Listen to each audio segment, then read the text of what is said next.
చిన్న ప్రార్థన. యాకోబు 4:14. జీవము గల దేవా, జీవాధిపతి, నేటి ఉదయమున మమ్మును సజీవులుగా మేల్కొల్పిన నీ కృపకై స్తుతులు స్తోత్రములు చెల్లిస్తున్నాము. ప్రభువా, జీవితం చాలా అనూహ్యమైనది.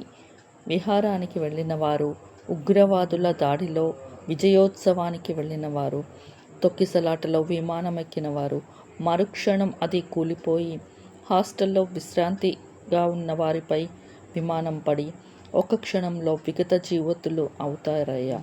హెచ్చరికలు లేవు, రెండవ అవకాశం లేదు.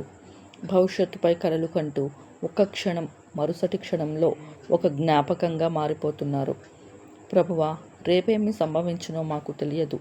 మా జీవము ఏపాటిది తండ్రి. మేము కొంతసేపు కనపడి అంతలో మాయమయ్యే ఆవిరి వంటి వారము. అయినా మాకు ఇంకా బతికుండే అవకాశం ఇచ్చారు. స్తోత్రములు.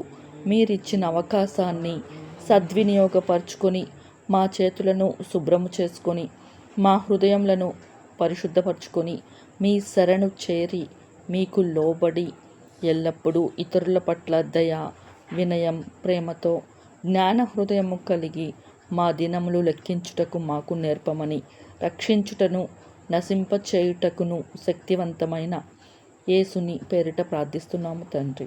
ఆమేన్.